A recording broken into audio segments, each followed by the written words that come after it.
Hello, hello, hello, mabuhay, and welcome back to another episode of Anitta Recap, the official, unofficial recap series for Drag Race Philippines, Slaysian Royale. Today we are recapping episode 3, Holy Cacao. Today is the first sewing challenge of the season. I'm still thinking there's gonna be another ball episode, another sewing challenge, hopefully.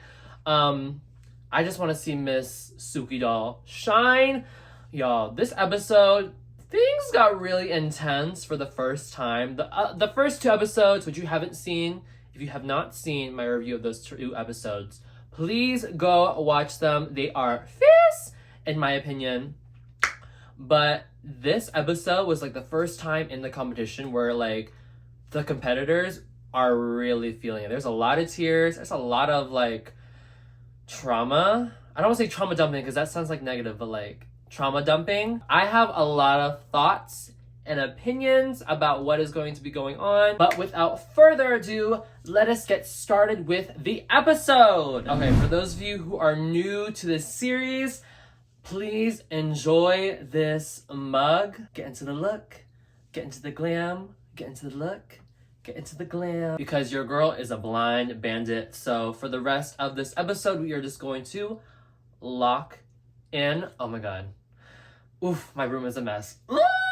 So last week when I reviewed this episode, I watched the episode, took notes, and I liked that rhythm of doing the recap. So that's what we did again. I watched this episode. Today is, okay, let's be really transparent. Today is Friday. It's 4 a.m. Ah!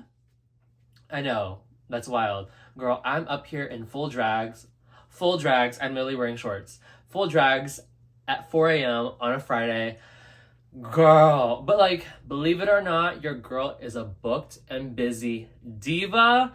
And as I was planning out my week and like sorting things out, I was like, oh, this is like the only time I'll have available to like do this, which I really wanted to. I'm making myself a goal to recap every single episode this season. So far, so good. But girl, this late, never again. But Sum Ting Wong has just been eliminated. Girl, I'm gonna low-key miss Sum Ting Wong. Sum Ting Wong, more like something delusional. You know what I mean? Because we all love that one Drag Race character who is so delusional that they're just, we love to make fun of, we love to like, you know, point out or whatever, but when they're gone, you're like, oh, we really have nothing else to do. You know what I mean? It is revealed to us that Arizona as well also voted out Sum Ting Wong. Arizona said that she still thinks that Ivory has something left to give to this competition. We'll find out soon. It wasn't that much. And Venus, you know, is trying to play the game smart. She's like, I think I want to play it by track record. Girl, right before they cut to like the intro of the episode, not them singing and dancing to like Sum Ting Wong leaving, I was like, damn, I can't tell this was a joke or they really did not like this bitch. And once the girls walk back into the workroom, it's a new day. You know, sometimes when you watch Drag Race, for me, I'm always just trying to clock who, you know, when they don't touch anyone, like someone could have no lines, no airtime for like 3 episodes, and then all of a sudden they have like all this airtime, all this backstory, and you're like, oh, they're going home. Oh, they're going home. I hadn't heard anything from Kitty Space from the first 2 episodes of this season, and then all of a sudden we're talking about her, and I'm like, oh, this bitch is going home. But little did I know, and we'll get there later. Girl, the meat and potatoes of this episode was like the end result, the judges' critiques, wild. The girls start pointing out that there is an even amount of international queens and an even amount of Pinay queens, and it truly is. I know I said this last episode, it truly is Philippines versus the world. And like, I have never seen any international all-stars where the home country is so divided compared to like all the international girls. Like, they really are like, oh, I guess it could be 5 Pinay queens, 5 international queens. This episode is going to decide the balance of who is taking the crown. I'm like, oh my god. And as someone who like always sees the Pinay queens, like the Filipino queens, in any franchise of any season of Drag Race, I always see the Asian, let alone the Filipino queens, as the underdogs. And the fact that these queens, this time, the Panay ones, are not the underdogs, I'm like, wait a minute, this is not how this is supposed to work out. So in the mini challenge, the queens play a game of Kep Kep Bube, and it's very similar to like Simon Says, Hip Hip Hooray. And y'all, watching this mini challenge, I just cannot stop staring at Bernie, like before the mini challenge and during the mini challenge. Like, her body, her hair is so tea. In the mini challenge, when everyone's wearing all these fake tits, the padding and everything, it didn't take me until Bernie got eliminated that I was like, oh wait, this bitch is just bodied out. And bitch, she looks so good. Compared to her glow up this season it needs to be studied, bitch. It needs to be under a microscope. During this mini challenge, of course, this is like a Filipino specific game. And a lot of times throughout the season so far, I know I mentioned it last episode. A lot of the times Mama Pao makes a joke or one of the Panay queens makes a joke. It really goes over the international queens' heads. And so throughout the season, like moments like this where I'm like, oh, of course a Panay girl is gonna win this mini challenge. They know this game, you know what I mean? But Kitty Space really held out during this mini challenge. And granted, it's a mini challenge. But I was really like rooting for Kitty Space to win just because I was like, I always am gravitated to like the underdog in any season of Drag Race. So the fact that it was her and like 3 other Panay queens, even though I'm Panay myself, for some strange odd reason, I was like, oh my god, Kitty Space, France! But nonetheless, Brigading, ding ding ding, Brigading is the winner of this mini challenge, and she gets an advantage in the maxi challenge, which is a fashion construction challenge to build high fashion couture using fossilized cacao leaves that were hand dyed, hand picked. And I'm like, wow, this is really something. No, but it's crazy to me. I don't think I've ever seen anything in any Drag Race franchise where the materials are like so delicate. I mean, I feel like I don't think I've ever held cacao leaves.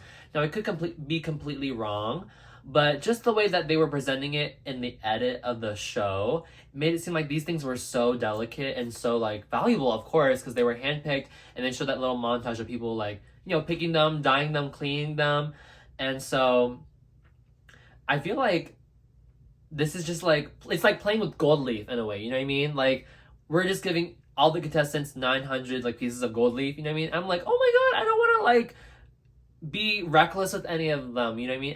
Any of these leaves. I know if I was in this challenge, I'd be like being overly delicate with all like the leaves, making sure that like I don't crush them up, you know what I mean? Brigadine gets advantage in this challenge, and her advantage is to 1, pick the color of leaves that she wants, and 2, give someone the last pick to choose the color leaves.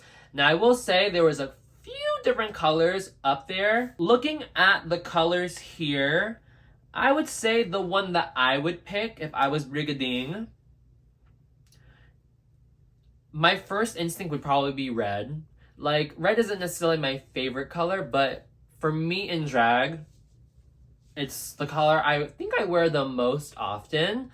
But if I didn't pick that one, I probably would have picked maybe the yellow one. Just something that's like, it looks pretty against my skin, something I know I can work well in. And the yellow looks like a really pretty color, but I probably would pick the red. And again, she picked for her disadvantage, for the last person to pick the color of their leaves. I keep wanting to call them feathers because they look so like light, feathery, and delicate. But she picked Suki Doll as the last person to pick her leaves. And which honestly, I would have done the same thing. Like, we all know Suki Doll literally makes outfits for all the hosts of Drag Race, contestants on multiple different franchises. You know what I mean? She is one of the fashion girlies of the entire franchise. So, but also it's like, is she gonna fail? You know what I mean? Like, the worst kind of worst, she gets like I'm not like I don't see how she could fail in this. You know what I mean? It's Suki Doll, and we'll get into it, girl. Suki Doll. Let's just keep it short. Suki Doll, I love you so much. So the queens are given 900 pieces of leaves to work with, which sounds like a lot, but I'm trying to think about it. Like, they're like paper thin, and if you're trying to layer on your leaves and stuff like that, I feel like you could really run through them really easily. So I'm trying to think I'm trying to think what kind of silhouette I would make. This is really difficult because this is number one, unconventional materials, and number two, like they're like really thin, like they're really like the size of my hand with my nails on. I was really debating on whether to not put thumbnails on because I'm like having to use my laptop. But I was like, y'all, I just can't not wear the thumbnails. Girl, get into the look. I think what I would want, I would make like this like fairy ethereal look. You know what I mean? I would have like some kind of like majority of the leaves like bunched up here into like a rose pattern maybe. And then it's like this mini dress that's like kind of like this where it's like cutouts and stuff. And then, you know, there's an asymmetrical, like, shoulder piece here of all the leaves. And then on my left hip, there's also an asymmetrical bundle, a rose feature of leaves. And then there's, like, a small skirt made of leaves cascading down my right side. And a fierce, clear-sided pleaser heel. Because then, apparently, trend alert. That's what half of these girls own. As we watch the girls make their gowns, y'all, I am a Suki Doll apologist. I am here a part of the dollage of Suki Doll. Okay, I wrote in my notes, but she said, not choosing your color could be a disadvantage if you don't have the capacity to design properly. Girl, spoken from the true doll herself. I'm like, that is so cunt. You know what I mean? Because it's just like, is it a disadvantage? I remember when Ivory came over, she's like, girl, how do you feel about your disadvantage? And she's like, is it a disadvantage? And it's just like, oh, that is cunt. And we'll see, like, it really wasn't a disadvantage. The girl turned it out. Prior to seeing all the looks, I know, like, Asian queens, in terms of Drag Race, there's like this stereotype that we're just look queens. And, you know, a lot of these girls like Cyan Pussy, who's like a literal model on stage, Suki Doll, Kiana, I know Yuha is known for making outfits.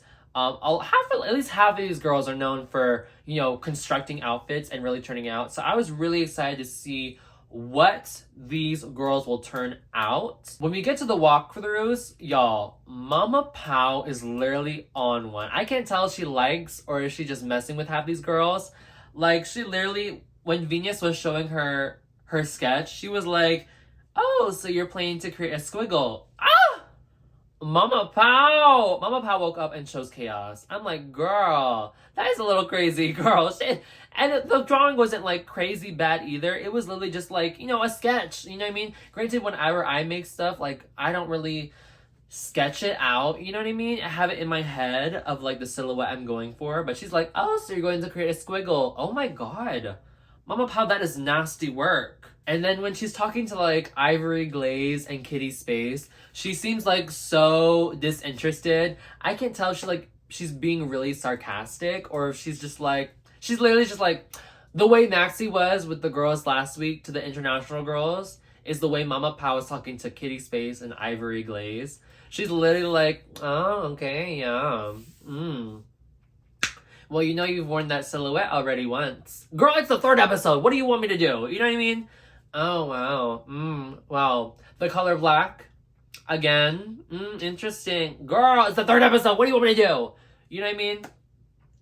And then cut to when she's talking to the Benai Queen. She's like, Anak, you are so silly. You are so silly, Anak. It's like, girl, please, let's cut the favoritism down a bit. Just a few notches. You know what I mean? Something Ivory Glaze says during her confessionals when they're making their gowns is that she can sew, she can do all these things, but it does take her a long time to create stuff because she's a perfectionist, which I completely resonate with. Like, y'all, I have made a few like nice things before, you know what I mean? Like, I've sewn a gown or two. I've sewn, actually, now that I think about it, nowadays, a lot of my stuff that I make is, you know, made by me, sewn, like hair too. But that's just because, like, sometimes where I live, Tallahassee, Florida, there's not a lot of like, for me and my aesthetic, the only places I really have to go are like Etsy or like, you know, online or like in the mall if I'm lucky, you know what I mean? And sometimes when I have like a specific idea or I really want something like a certain way, you know, the only thing you can do, I'm sure everyone else can relate, is like you have to sew it, you have to make it yourself, you know what I mean? Especially when you don't want to spend hundreds and hundreds of dollars for something that now could take like a third of the price, you know what I mean? I remember I made this lava gown inspired by Catriona's you know, Miss Universe Philippines look. And it took me about like a few weeks, more than a month really, to make it. And I'm like the same way where like I just want everything to be perfect, which saying it out loud sounds so fucking stupid. And it's just like, girl, nothing's ever gonna be perfect. You're always gonna find something that's wrong with it. But like, you know what I mean? When you're like crafting something, when you're making something and you want it to be glamorous, you want it to be, you know, show stopping, you don't want to like skip over any details. You don't want to skip over anything that could be a flaw later on, you know what I mean? Or same thing with hair too. Like if I want to make a really fierce updo or, you know, style hair really nicely, I don't want there to be any room for error. You know what I mean? I want there to be as little room for error as possible. But then when you like, sometimes when I like step back after the project is quote done, I'm like, you know, like, I don't know, because like you spend so much hours as a perfectionist, like you spend so many like hours that could have been used to actually create another facet of the gown on just minute details. And I guess it's like the ADHD that you're like so focused on one small aspect of the whole project, that it becomes your only goal in the project, if that makes sense. And when the girls are getting ready, like Suki Doll like clocks her, she's like, oh, so I see you're a perfectionist, which I'm like, told me everything I need to know. I'm like, okay, wait, that says that Suki Doll is not really a perfectionist and that she's willing to make mistakes. Girl, I'm really trying to like learn as much as I can from Suki Doll in this episode, because I'm like, girl, I'm trying to become a better... Okay, this is a little side note. Girl, I am 23 years old, and I know that's not old, but like, it is, I'm getting older, you know what I mean? I can't like do as many, you know, when I was like 17, 18, 19, like doing these late nights, doing these all-nighters, whether it's for assignments, whether it's for drag, whatever the case may be. I remember I did my first pageant last year, right? And I took it so seriously. My drag mother was one of the hosts. Some of my sisters were competing, my first ever pageant, and I took it so seriously. I wanted to make as much things as I could, and I did. Honestly, there were some categories where I thought I turned it out, and my talent, I thought I turned it out for what I could have in my repertoire. But I literally stayed up from like, so the pageant was Saturday night, right? And this is on top of like weeks of preparation too. But like leading up to the night of the pageant, I was awake and I had work Thursday morning, and I didn't go to sleep until Sunday at like 2 a.m. So for a solid like 4 days, I was like awake, like crashing out. Like, not just crashing out, I really wanted to like make this specific outfit, this specific gown for a category. Looking back, I should have just, what I ended up doing was just wearing a bikini. You know what I mean? Oh my god! I just ended up wearing a bikini for the category because that's all I had. That's literally all I had that could fit the category. It was pick a color of the rainbow, and I wanted to make this fierce yellow as an Asian girl in Tallahassee, Florida. A fierce yellow, like over the top look, and then that did not pull through, so then I had some extra blue fabric. I said, okay, let's just redo the same thing but in blue. That didn't go through, And then sooner or later, I was just like, okay, the only thing I have that's like monochromatic, that's one of the Roy G. Biv colors, is this red bikini. And you know, we're just gonna serve body. And it, needless to say, like, I'm getting to the age where I'm realizing time is valuable, and spending so many hours on these tiny, minute details in the long run is not worth like losing sleep over, you know what I mean? And that was kind of a long-witted like anecdote, but I feel like it needed to be said because I really, really like resonated with Ivory Glaze in this moment.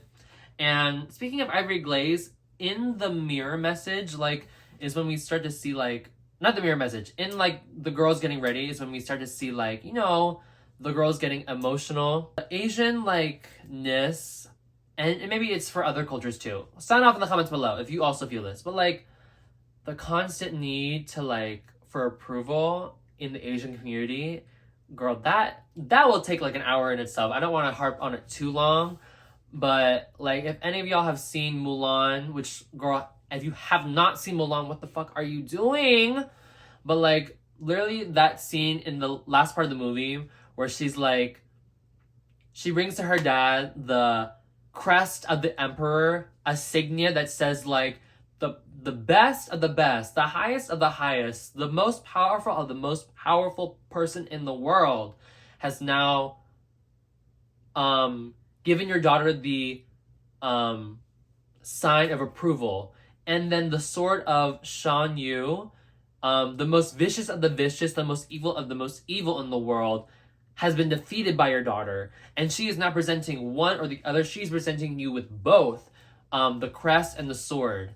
And that the father, and you know what I mean? As Asian, oh, I'm getting goosebumps.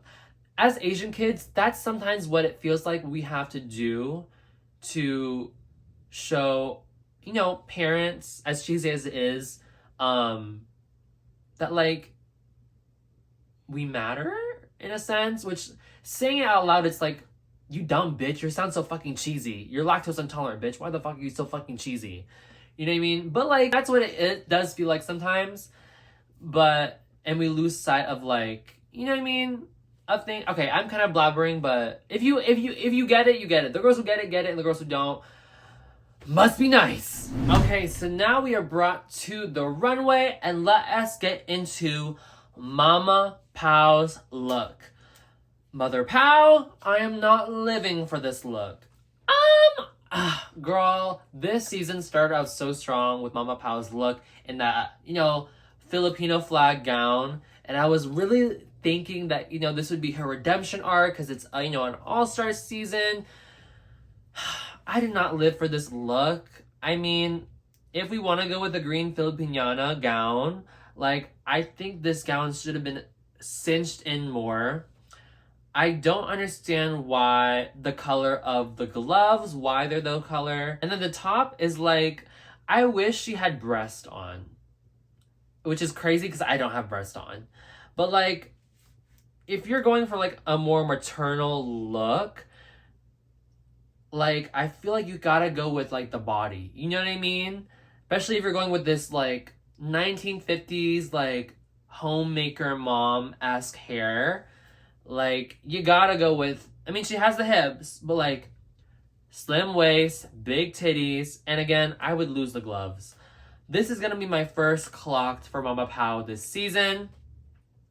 I feel like this could definitely be elevated, but for the host of the season, clocked for me, Mama Pow. So Karen's look, girl, this is the best I've ever seen Karen look. She's sexy. She's always, I feel like I've always seen her, at least, my first time ever seeing her was on Drag Race Philippines Season 1.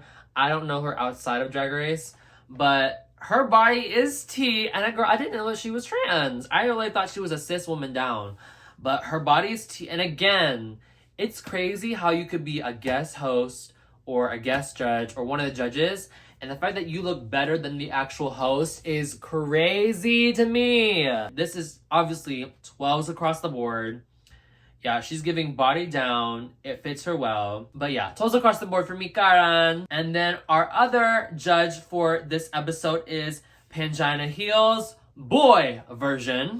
I mean, as far as men's fashion goes, I'm not really interested in it. I mean, whenever time there's the Met Gala, I'm always skipping for the girls, you know what I mean? I don't really care about the men's fashion. But it is giving men's fashion-y. Y'all already know how I feel about socks. I don't like socks. I don't like tights. I don't like printed tights, especially like non-flesh color tights. Pangina is wearing, it's giving, I don't know, like Prince. It's giving like golfer in a way, which I know for some of y'all looking at this look are we like, golfer? Really, bitch? The fuck? You know what I mean? But yeah, these pants are really cute. I wouldn't wear this look, but she's giving royalty. And yeah, I like the cane. So I guess I'll make it 12s across the board, but like, let's skip to the girls. Okay, so up first we have Arizona Brandy, and her color was orange. Are we surprised? No. Let's get into this look. Okay, so watching this episode, something I really wanted to make sure, and something I really took into account was, okay, if I took out all the leaves from this look, how much of the look is left? You know what I mean? That was a good, like, criteria for me to follow, so that I was like, okay, how much of them did they utilize the actual star of the outfit, the leaves? Looking at this is not a bad look. This is not a bad look, but when you take away the leaves, I'm still left with the gown, which tells me that the leaves were not the star outfit of this gown when they should have been. I can tell that she pleated like the bust part of her outfit, which is like, girl, that's not easy. And I feel like this is a very thick fabric too, so I can only imagine how difficult. And as someone who, she says she's not a sewer, I can only imagine how difficult it was for her to like put that together. And I mean, I think it still looks good nonetheless. Yeah, but like when she turns around, like when she's sideways, like the whole like right here of the body, it just looks so frumpy. Like it just looks like it was, like a Pangina said, it wasn't like really thought out. It just looks like a bunch of material just smushed together. I would still give it 12s across the board because I think she sold it. And from the front, it looks good. But from every other angle, you can clock all the details. So actually, saying that part out loud, I'm gonna clock it. Arizona Brandy, you have been clocked. Ooh, that sounds so bad. But the outfit is clocked. And for those of you who don't know how we do things here on Anitta Recap, in honor of my name, Anitta Minette, for if we love a look, instead of 10s across the board, we are going to give it 12s across the board. And if we hate a look, it's clocked. And at the end, I will give you my top 12 a.m. and my bottom 6 p.m. look of the runway. Okay, up next is Kitty Space. Again, okay, this is definitely 12s across the board. Let's get that out of the way. This color looks really good on her. I didn't see the Tiramisu glitter inspiration from it. Now, I want to be fully transparent. Like, before we go any further, I'm about to clock these girls on their construction that they made in only like a couple hours when I literally am wearing gym shorts, y'all. This is crazy. Because you know what? We are a channel of transparency and we tell the truth here at Anitta Recap. Looking at this screenshot of her, this looks good. I did not like these boots with it. I feel like if she should have gone with like a whole like pant boot, if that makes sense. I feel like these should have been pants, like a cat suit. The bottom part should have been with boot covers. Because what I didn't want to see is like the skin between the boot and then I guess this unitard, this like cat suit, you know what I mean? Because it just takes me out of the illusion of this like intergalactic girl where like it's your skin, this blue is your skin kind of vibe. I really like the structured breastplate. That I love, especially because it just frames her face so well. And of course this headpiece looks amazing. It again frames her face so well. Again, my least favorite part are the boots, and I wish the bottom part of the outfit it's just like kind of as a singular centered skirt kind of thing. I wish there was a more character going on, especially in the back of the skirt too, behind her butt. But nonetheless, I'm still gonna give this 12s across the board for Miss Kitty Space. Okay, up next is Kiana. Now, when I was thinking of what I would do for this is probably the most similar silhouette I would have chosen if I did this challenge. Granted, I don't even think I could do as well as the worst person who did in this challenge. But yeah, Kiana's. Now the thing is, when I'm looking at this, the first thing I notice is the train of the skirt. It is just a big train fabric, and it looks like it's just the leaves are just glued onto this train fabric, which I don't know if I love, you know what I mean? Granted, some other girls did that and it worked out for them, but in this scenario, like, I don't know if I like it here. I just want the back of the skirt to be lined, if that makes sense. But then again, I'm trying to think, I'm like, how would you line it? I guess you would have to add more leaves on the underside of the skirt, but then I feel like it would be too much. I'm not 100% sure, but I know for me, I don't ever like seeing lining of the underside of the outside of the fabric, you know what I mean? That always reads unfinished to me, and that's what it gives whenever it's just glued on leaves onto fabric. But nonetheless, she does look ethereal. She does look expensive. Up close, you can really see the details of everything, but like from far away, especially with these monochromatic looks, which is why I think it's smart of Suki Doll to do what she did, but we'll get there later.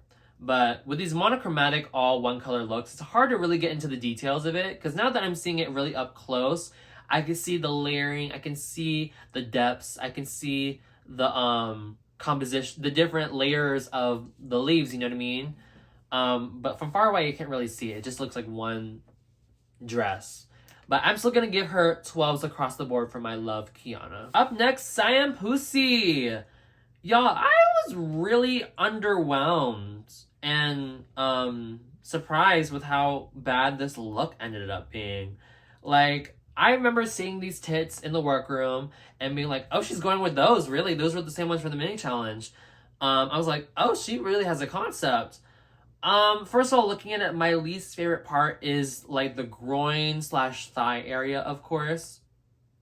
Honestly, if she took those really poofy like bell bottom parts of the outfit and just made it like a skirt instead, that would have been miles above better than whatever she presented on the runway. It looks like she's going for like some chaps, but like these straps, again, like Pangina said, they don't fit. When she walks, they bend. It's not like a fitted to her thigh look. And again, in the middle, it just looks really bunched up, and it just like, there's no really silhouette. I don't really see any shape outside of her tits. And like Karen said, like, if you're gonna do one of these looks like this where you show body, like, girl, give us padding, give us a corset, give us, you know what I mean? I'm looking at it now, and it looks like there was like some kind of bejewel, like merkin, like necklace moment happening, but it just wasn't reading. And especially on this no body as she has huge ass tits, but like no hips looking ass, literally no hips looking ass, like the outfit just wasn't giving. I mean, now I want to say from neck up it looks good, but like neck up it's meh, you know what I mean? My favorite part of this look was the bell bottoms, the actual bell bottoms. I feel like they are really beautifully layered as far as the leaves go, and there's like different colors of browns in there, so it also adds some dimension. But everything else, girl, it is a clocked chop. I really thought Siam Pussy would really turn this out, because she just comes off as a fashion girl, but girl, I guess not. And also when she turned around and the ass was flatter than a pancake, girl, I was a little disgusted. I was like, You could have put something in there. Girl, just shave your leg, put that Sally Hansen on, and put that body oil on, and girl, call it a day. Show your real ass if you're gonna do that. If you're not gonna wear pads, you better show that JLo ass. Up next, we have Brigading. Now, I actually really like this look. It wasn't the most out of the box, you know what I mean, silhouette. And I think this is actually similar to Kitty Space's silhouette with, you know what I mean, how it's like, I want to say bodysuit dress, but like a simple dress with like structured shoulders and strutted out hips. But I think it looks good. It looks clean. Like, I can tell from far away the leaves are layered, that there's dimension, there's shape. Yeah, she looks really good in this. And I love the tail leaves. It's giving very Las Vegas. It's giving very ostrich feather tails. And yeah, I would buy this. This looks good. This was one of the top looks for me. This Brigading, ding, ding, ding, ding. This is 12s across the board for me. She looks really expensive. And then it's one of those things where it's like, oh yeah, I could do that. You know what I mean? Oh, that's just leaves. Oh, that was just glued together. This is an example of it looks easier said than done. Like, yeah, I can't really clock anything with this. This looks really good. Okay, up next we have Ivory Glaze. Girl, I should have known from the moment they started putting more airtime on her that she was going home. This look, I mean, it's bad, obviously. Something I did notice is that I was like, oh my god, Ivory changed up her eye makeup. Like, her eyebrows are so short. But then, like, I noticed in her, when she gets ready, that's her actual eyebrows. So I'm thinking, like, did she have time to do her eyebrows? Which actually, now that I'm thinking about it, I remember she was like, I'm gonna finish some of it when she was getting ready for the runway today. She was like, I'm gonna finish some of it now and then finish the rest right before we go on the runway. Y'all, I don't think she had time to do her eyebrows. And it ironically fits this look. The look is like grungy a bit. I'm like, oh, okay, come on, tiny little eyebrows. But then I'm like, oh, this bitch probably didn't have time to do them. But yeah, this look is definitely a clocked. It's just a bodysuit with like feather details. It's actually not the worst. If I saw a girl in the club looking like this, I'd be like, okay, come on, structure. You know what I mean? But for Drag Race Philippines, it's a no for me, mother. Okay, up next, Venus Deluxe. Okay, this was one of the best ones of the week. Okay, I am gonna clock this and just this once. Like I said with Kiana's look, like, what I didn't really like the idea of is that you just have this long piece of fabric, whether it's a train, whether it's the bottom of your gown, and you just glue leaves onto it, especially when they're not layered and stuff like that. It just looks like a crafts project when it's just leaf, like leaf and leaf and leaf, instead of like layered on top of each other, you know what I mean? When she threw the bottom of the skirt in front of her face, that was all I saw. Just like this brown fabric, and then you could see like leaves and leaves and leaves, and you could see the actual brown fabric bleeding through. That was the only thing I could clock with this look. But nonetheless, this bitch sold it. This is how you do it in a pageant. It, like, having a nice garment is half the battle, but selling it is the other half of the battle. Making the judges be like, I want one right now. You know what I mean? Selling the garment. And when she threw that in front of her face before she revealed her face on going on the runway, and then revealed it like that, like a cape, that is how you sell the garment. And then just playing into the character of like fanning the fan, and then when at the end of the runway, in the middle of the runway, reveals the face that she sculpted, and it like just fits perfectly with like the wire of the leaves going this way, and then the face sculpture right here, it all balances out together, and the leg slit on the other side too, it all balances out together. Yeah, and then she just had this hair that matched this color of the leaf perfectly. Yeah, she looks 10 out of 10. Actually, 12s out of 12s. 12s across the board for you, Venus Deluxe. She looks like a bird's nest, but like in the best way possible. She looks like she's like emerging, like birth of Venus, but like it's more like birth from like the leaves of cacao leaves from like a nest of cacao leaves as opposed to that. You know, actually, now that I really get into the details of this look, and I'm watching it on my laptop, so there's a lot more like details shown. This really is a good look. Like, I remember watching it on my phone during my lunch break, being like, I don't think it's worth the hype, but like, looking at the bottom of the skirt, seeing how the leaves are layered, and my laptop, I'm like, oh, I see the hype. Oh, I see the hype. Yeah. Yeah, she looks good. And for a color that's so, like, I don't want to say lifeless, but, like, not a lot of color on it. These are the white cacao leaves. Like, there's so much dimension in there. Like, there's so many different colors of browns within, like, the shadows of the leaves, which I don't know if she did on purpose, but it looks really good. Up next is Suki Doll. Y'all, I love this look. Like, this is so ethereal. I loved her idea of mixing in. This is what I'm talking about. Like, with a monochromatic look like this, it's so easy, especially when you're far away from the judges panel, to lose any kind of dimension, any kind of details, any kind of layering, anything like that. Any hard work that you do, it literally gets lost because it all is just one color.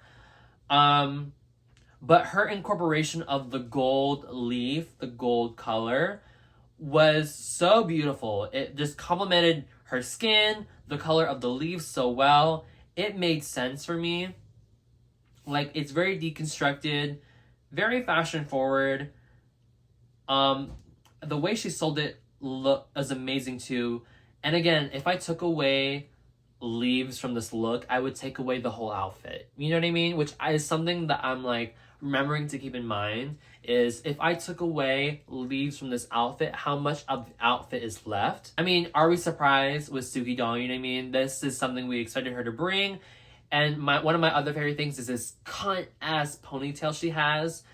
And this wig fits so perfectly with this look. It's amazing. I loved it. 12s across the board for you, Suki. And even the shoe, like, she personalized the shoe to match the look, which is extra points. That is the small details. A lot of these girls just wear clear pleaser heels, a neutral shoe to match kind of any look. But the fact that she went so far as to make the shoe a part of the look is small details that I loved. Up next, we have Bernie.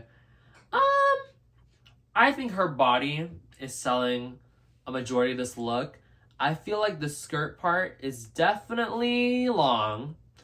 Definitely should have been shorter. And she's lucky she's bodied out. Honestly, she could have kind of done without this pink organza skirt, and honestly, I think the look would have been fine. If anything, she could have continued the end of the skirt, end of the gown skirt, with just more leaves cascading behind her like a train. And honestly, I feel like that would have made the look a little better, and she didn't have to put any time into the skirt. But yeah, this is way too long for her. But the bodice part, I don't hate, actually. Like, I don't know if it's like she's relying on body or anything like that, but like, yeah, I think I'm gonna give this though clocked, because like I just can't avert my eyes away from this unfitted skirt on the bottom. Yeah, honestly, just rip it out and this look would have been 10 times better. So I'm gonna clock this look. Up next is Yuha. Girl, what is this wig choice? I remember, I think it was Bob the Drag Queen when he was talking about Yuha and their experience together. Or I think it was actually just on season 10. Someone was like, now Yuha is a sewer, but she's not a designer. And this is a designing challenge. And really, there's not a lot of sewing involved in this. It's just construction and designing, of course, because these are unconventional materials. This is actually really similar to her her yellow, like, caution tape onk like dress, you know what I mean? And girl, that looked better than this. The more I looked at this, the more I hated it. Like, I didn't understand the correlation with the hair, with the sunglasses, with the look itself. She should have just gone with like an elegant, simple black hair, you know what I mean? But she wanted to do this punk rock look with this gown, you know what I mean? It looked like she had like tied leaves tied down on her waist or something like that, like waist belt almost, which did not make sense. I wish she was just like layered leaves like sprouting out from her waist instead of like this belt that she made from the leaves, which really did not look flattering at her at all. And a girl, I'm clocking the clear sight pleaser heels. At this point, I'm getting, as someone who loves a clear sight pleaser heel myself, it's starting to get a little embarrassing the way that that's the only shoe these girls are wearing, you know what I mean? But yeah, looking at this look, I'm gonna give Yuha a clocked. It is not one of my favorite looks. Actually, it's one of my least favorite ones of this category. With that wraps up the runway. My favorite one of the week, my 12 a.m. Honestly, because going into this, I was like, Suki was robbed. But then now seeing it in really like nice details, I'm like, you know what, Venus's look is really nice, but I think that I'm gonna stick with my guns here. And I think Suki's is my favorite one of the week, my 12 a.m. With a close second, Venus Deluxe. I think what the deciding factor for me is that if I took away the leaves and everything, I wouldn't have anything left in Suki's look as opposed to Venus. I feel like I would still have a skirt. I don't know. Those two are really close, and they should have been my top two. Let's say that, because we're going to save that for later. My worst one of the week, Ivory Lays. I think Ivory's was... Actually, no. Ivory's was not the worst. Siam's was the worst. Let's wake that up. If we want to be real, growing up is realizing that Siam Pussy's look was the worst one of this week. And y'all can fight me on that. I could see something redeemable with Ivory's look, but Siam's really was the worst of the week. Now, before going into judges' critiques, my top three was Venus, Suki, and Brigadine. My bottom three, looking at it now, would be Ivory, Siam, and Yuha. So I was surprised that Kitty was in the top and that Arizona was in the bottom. I can only imagine at this point in the day on this episode of Drag Race how exhausted all these girls must be. But the fact that Ivory Glaze is not only tired, not only like aware of how bad her look is, after hearing the judges not like her look, but then now having to talk about her dead mom, I'm like, ooh, that must be an emotional roller coaster.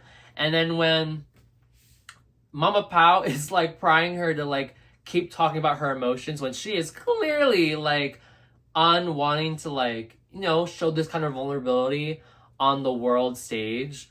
And she clearly is like breaking down when she asks, why are you upset? Why are you upset? If you could say one thing to your mom, what would it be? And she's like, and when Ivory says, I want to apologize, that broke my heart. I'm like, Ivory, you cannot be too hard on yourself. You know what I mean? And it's clear that she just puts so much pressure on herself to be as perfect as possible. But hearing that, I was just like, oh my God. But then again, I feel like it was a culmination of just her being tired and knowing that her look was shit.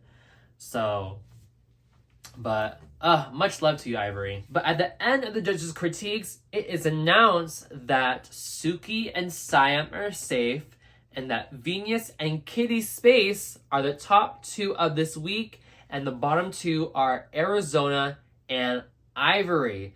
Now, girl, this is where things get crazy. Because as much as they want to be like, oh, production this, production that, I don't think Drag Race Philippines is a production-heavy, like, series. Like, I feel like in seasons before, they're very much so like, this is the judge's real opinion and real judgment.